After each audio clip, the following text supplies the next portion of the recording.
देश में multi modal connectivity को दिया जा रहा है बढ़ावा।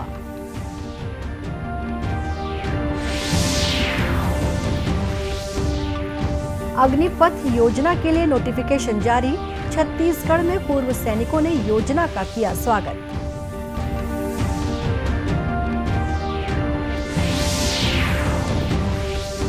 सिविक एक्शन प्रोग्राम के तहत प्रशासनिक टीम ने बलरामपुर जिले के दुर्गम क्षेत्र में पहुंचकर सुनी ग्रामीणों की समस्याएं।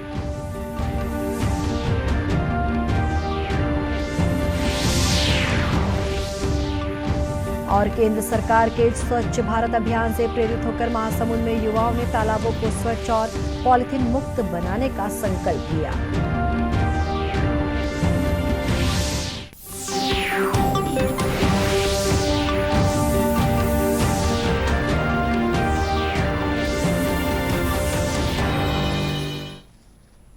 नमस्कार, आप देख रहे हैं दूरदर्शन समाचार। मैं हूं शुभ्रा भट्टाचार्य। अब समाचार विस्तार से। प्रधानमंत्री नरेंद्र मोदी ने कहा है कि देश में मल्टी मॉडल कनेक्टिविटी को बढ़ावा दिया जा रहा है। कर्नाटक दौरे के दौरान प्रधानमंत्री ने बेंगलुरु के कुम्माघट्टा में जनसभा को संबोधित करते हुए ये बात कही। श्री मोदी ने कहा कि भारतीय रेलवे आधुनिक और सुरक्षित हो रही है। उन्होंने कहा कि जिन परियोजनाओं की आधारशिला रखी जा रही है, उनसे युवाओं और किसानों को और बेहतर बनाने में मदद मिलेगी। उन्होंने कहा कि बेंगलुरु की सफलता की कहानी 21वीं सदी के भारत को आत्मनिर्भर बनाने में प्रेरित करेगी। बेंगलुरु की सक्सेस स्टोरी 21वीं सदी के भारत को आत्मनिर्भर भारत बनाने के लिए प्रेरित करती है। इस शहर ने दिखाया है कि एंटरप्रेन्योरशिप को, इनोवेशन को, प्राइवेट सेक्टर को, देश के युवाओं को असली सामर्थ्य दिखाने का अवसर देने से कितना बड़ा प्रभाव पैदा होता है। कोरोना के समय में बेंगलुरु में बैठे हमारे युवाओं ने पूरी दुनिया को संभालने में मदद की है। बेंगलुरु ने दिखा दिया है कि सरकार अगर सुविधाएं दे और नागरिक के जीवन में कम से कम दखल दे तो भारत का नौजवान क्या कुछ नहीं कर सकता है, देश को कहां से कहां पहुंचा सकता है। श्री मोदी ने कर्नाटक में बेंगलुरु उपनगरीय रेलवे परियोजनाओं और 6 राष्ट्रीय राजमार्ग परियोजनाओं की आधारशिला रखी। इनमें 5 राष्ट्रीय राजमार्ग परियोजनाएं और 1 मल्टी मॉडल लॉजिस्टिक पार्क परियोजना शामिल है। उन्होंने बेंगलुरु स्थित भारतीय विज्ञान संस्थान में सेंटर फॉर ब्रेन रिसर्च और सुपर कंप्यूटिंग सुविधा का उद्घाटन किया। उन्होंने बागची पार्थसारथी अस्पताल की आधारशिला भी रखी। बाद में श्री मोदी ने बेंगलुरु विश्वविद्यालय में doctor B R. Ambedkar school of economics परिसर में भारत रत्न डॉक्टर बी.आर. अम्बेडकर की प्रतिमा का अनावरण किया। वहां उन्होंने प्रौद्योगिकी केंद्रों के रूप में उत्क्रमित 150 औद्योगिक प्रशिक्षण संस्थान राष्ट्र को समर्पित किए। सेना में 4 साल की नौकरी का रास्ता अब साफ हो गया है। केंद्रीय सरकार द्वारा अग्निपथ भर्ती योजना का ऐलान करने के बाद आज नोटिफिकेशन जारी कर दिया गया। इस योजना के तहत जवानों को हर साल अच्छी सैलरी के साथ अन्य सुविधाएं भी मिलेंगी। केंद्र सरकार की इस योजना को लेकर छत्तीसगढ़ के युवाओं में भी सेना में जाने के लिए उत्साह बना है। छत्तीसगढ़ के जिला सैनिक वेलफेयर अधिकारी, भूतपूर्व सैनिक और भूतपूर्व सैनिक संगठनों ने इस योजना का समर्थन किया है। उनका कहना है कि इससे युवाओं को मातृभूमि की सेवा करने का अवसर मिलेगा। भूतपूर्व सैनिक शुभा नायडू और सतीश विनायक ने सेना में भर्ती की इस योजना का स्वागत किया। नए बच्चों में देशभक्ति की जो भावना है, देश की समृद्धि की भावना है, वो जागृत होगी और देश हमारा बहुत आगे बढ़ेगा। ये योजना बहुत ही अच्छी है। सरकार इस योजना को पहले से लागू की जाती तो और ज़्यादा ही होती, परंतु अभी जो हुआ है बहुत अच्छा सा हुआ है कि हमारे देश के नए युवकों के लिए एक क्रांति का काम करेगा। इससे आज के जो युवा है, बेरोजगार है, उनको तुरंत रोजगार मिलेगा और रोजगार के साथ साथ एक डिसिप्लिन लाइफ जो सेना ही दे सकती है। सेना के अलावा कोई अन्य संस्था दे नहीं सकती और भारतीय सशस्त्र सेना के तीनों अंग इसके लिए बेहतर उदाहरण है। इनमें जो डिसिप्लिन है और इस बार तो अग्निपथ में एक पे स्केल भी दिया गया है। पे स्केल के साथ साथ जब 4 वर्षों की सेवा समाप्त होने के बाद एक मुफ्त राशि भी है 11 से 12 लाख जो मिलेगी, जो आगे के जीवन यापन के लिए सबसे बेहतर साबित होगी। गौरतलब है कि इस योजना के तहत 17.5 साल से 23 साल तक के युवाओं को सेना में भर्ती किया जाएगा।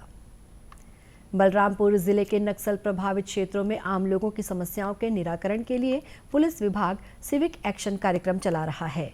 कार्यक्रम के तहत सरगुजा रेंज के आईजी, कलेक्टर, एसपी समेत प्रशासन की टीम 10 किलोमीटर दुर्गम पथरीले रास्तों को मोटरसाइकिल से तय करते हुए चुनचुना पुनदा गांव में ग्रामीणों के बीच पहुंची, जहां प्रशासनिक और पुलिस विभाग के अधिकारियों ने गांव में चौपाल लगाकर लोगों से उनकी समस्याएं सुनी और उनके निराकरण से संबंधित निर्देश दिए। इस मौके पर गांव के बच्चों को स्पोर्ट्स किट और ग्रामीणों को उनकी जरूरत की सामग्री वितरित की गई।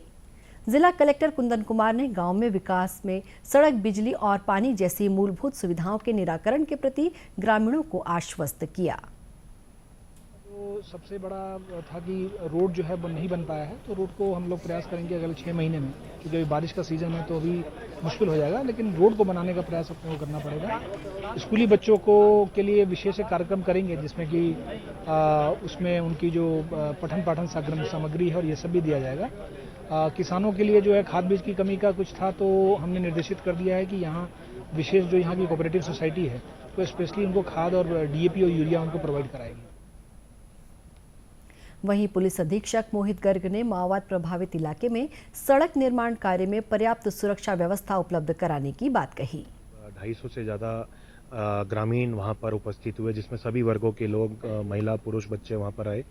समस्याएं जो उनके द्वारा बताई गई, मेन कनेक्टिविटी की, सुरक्षा के अंतर्गत रोड निर्माण और बिजली, स्वास्थ्य, शिक्षा, इन सब की डिमांड लोगों के द्वारा की गई। काफ़ी पिछड़ा हुआ इलाका है, पहुंच विहीन भी कहा जा सकता है, जिस हिसाब से वो बारिश के बाद कट जाता है, तो इसलिए पूरा प्रशासन आज वहां पर गया था और लोगों को सामुदायिक पुलिसिंग के तहत काफ़ी सामान भी बांटा गया, उनकी समस्याएं भी सुनी गई और बहुत जल्द उनका निराकरण भी किया जाएगा। दूसरी ओर प्रशासन की टीम को अपने बीच में पाकर ग्रामीणों में भी विकास की उम्मीद नजर आई। सरपंच संजय सिंह ने कहा कि अधिकारियों ने उन्हें विकास कार्य कराने के प्रति आश्वस्त किया है। वो आके आश्वासन दिए हैं, जो भी यहाँ का जो पिछड़ा क्षेत्र है, पानी, रोड, बिजली, स्वास्थ्य, स्कूल, सभी चीज का समाधान का निराकरण करेंगे। बलरामपुर जिले के कुसमी ब्लॉक का माओवाद प्रभावित ग्राम चुनचुना पुनदाग इसलिए भी अति संवेदनशील है क्योंकि ये गांव छत्तीसगढ़ झारखंड की सीमा से सटा हुआ है और घनी पहाड़ियों से घिरा हुआ है, जहां पगडंडी के जोखिम भरे रास्तों से होकर भी पहुंचा जा सकता है। केंद्र सरकार के स्वच्छ भारत अभियान से प्रेरित होकर महासमुंद जिले के युवाओं की एक टीम ने तालाबों को स्वच्छ और पॉलीथीन मुक्त बनाने का संकल्प लिया है। इन युवाओं के इस प्रयास से एक ओर जहां तालाब साफ हो रहे हैं, वहीं दूसरी ओर अन्य लोग भी स्वच्छता के प्रति जागरूक हो रहे हैं। महासमुंद के कुछ युवाओं ने वर्ष 2019 में प्रधानमंत्री नरेंद्र मोदी के स्वच्छ भारत अभियान से प्रेरित होकर हमर भुइयां नामक एक संस्था बनाई। इसके माध्यम से युवाओं ने महासमुंद के तालाबों को स्वच्छ करने और पॉलीथीन मुक्त भारत का सपना साकार करने में जुट गए। इन युवाओं ने बीते 3 वर्षों में महासमुंद नगर के दर्री तालाब, बंधुआ तालाब, महामाया तालाब, शीतला तालाब, खरोरा तालाब को स्वच्छ और पॉलीथीन मुक्त बना दिया है। फिलहाल पिछले 3 दिनों से ये टीम खरोरा के टामकी तालाब को स्वच्छ करने में जुटी हुई है। युवाओं को देखकर अब आसपास के लोग भी स्वयं ही इनके अभियान में शामिल हो रहे हैं। इसमें महिलाएं भी शामिल हैं। संस्था के सदस्य नुरेंद्र चंद्राकर ने बताया कि इनका ये अभियान आगे भी जारी रहेगा। वैसे तो हमारा स्टार्टिंग में कार्य था हमारे पर्यावरण को संतुलित बनाने के लिए वृक्षारोपण करने का। 5 साल पहले हमने हमारे महासमुंद शहर के आसपास उनके तालाबों पर वृक्षारोपण कार्य करने का निर्णय लिया। इसी के तहत हमारे पर्यावरण संरक्षक साथियों द्वारा एक ग्रुप बना। फिर अगले साल फिर हमने आसपास के तालाबों में भी वृक्षारोपण करने का निर्णय लिया। वहीं खरोरा में इन युवाओं को तालाब साफ करते देख गांव के सरपंच, ग्रामीण और महिलाएं श्रमदान कर रहे हैं। गांव के लोगों का कहना है कि गांव स्वच्छ होगा तभी देश स्वच्छ होगा। ये टोली बनी हुई है कि अपना जो स्वच्छता अभियान जो चला रहे हैं, यह हमारे गांव में भी चलाया जा रहा है। हमारे तालाब पे 3 दिवसीय का अभियान चलाया जा रहा है, जिसका आज अंतिम दिवस है। हमें बहुत खुशी हुई कि हमारे गांव के तालाब में ऐसे युवाओं के द्वारा जागरूकता अभियान चलाया जा रहा है। स्वच्छता अभियान के तहत हमारे गांव के युवाओं को भी इससे प्रेरणा मिल रही है, वो भी इससे सहयोग प्रदान कर रहे हैं। संस्था के युवा सदस्य स्वच्छता के साथ पर्यावरण संरक्षण के लिए पौधारोपण भी करते हैं।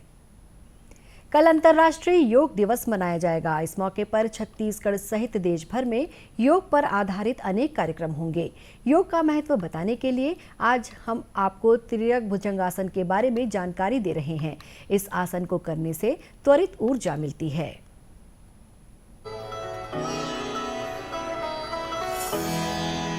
कहीं का भी दर्द, कहीं की भी अकड़ाहट, कहीं की भी जकड़न, कहीं की भी थकान तुरंत दूर करने के लिए सबसे पहले हम करते हैं तिर्यक भुजंगासन का अभ्यास। और तिर्यक भुजंगासन के अभ्यास के लिए हम इस प्रकार से अपने पेट के बल लेट जाते हैं, ठुड्डी जमीन पर, दोनों हथेलियां कंधों के नीचे, एड़ी पंजे मिले हुए, क्योंकि भुजंग है ना, सर्प, भले ही तिर्यक है पर है तो सर्प ही, और सर्प की पूंछ जैसे मिली होती है, ऐसे हमारे दोनों पैर मिले रहेंगे। यहाँ से सांस भरते हुए चेहरा ऊंचा, सीना ऊंचा, और अपनी कमर को बिल्कुल सीधा कर देंगे। पीछे की तरफ बेंड नहीं होंगे, ना ही कंधों को उचकाएंगे। इस स्थिति में आना और गहरा सांस भरते हुए बाईं ओर से ट्विस्ट करना और दाईं एड़ी को देखने का प्रयास। सांस छोड़ते हुए वापस, सांस भरते हुए दाईं ओर से ट्विस्ट करना, बाईं एड़ी को देखने का प्रयास। सांस छोड़ते हुए वापस। Inhale, exhale, inhale, exhale, inhale, exhale, inhale, exhale। और फिर अपने हिप्स को पीछे की तरफ पुल करेंगे, और हो सकता है कुछ लोग यहीं तक रुक पाएं, ठीक है, जितना आप कर पाएं, और हो सकता है कुछ लोग माथे को जमीन से छू दें।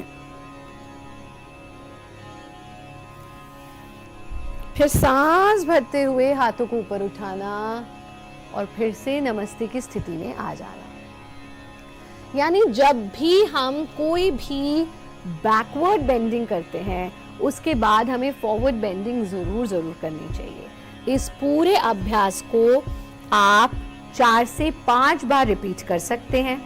ये बहुत सरल सा अभ्यास आपके शरीर को इंस्टेंटली रिलैक्स करेगा, आपकी मेंटल थकान को भी इंस्टेंटली दूर करेगा।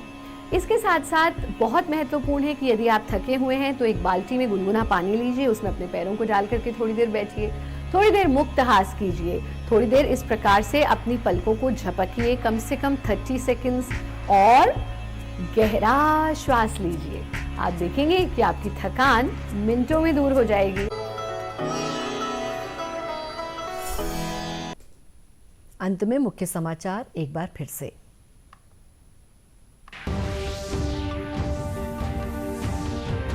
प्रधानमंत्री नरेंद्र मोदी ने कहा, देश में मल्टी मॉडल कनेक्टिविटी को दिया जा रहा है बढ़ावा।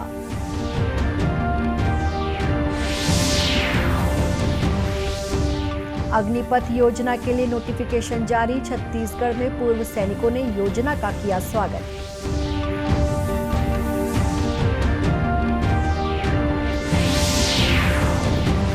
सिविक एक्शन प्रोग्राम के तहत प्रशासनिक टीम ने बलरामपुर जिले के दुर्गम क्षेत्र में पहुंचकर सुनी ग्रामीणों की समस्याएं।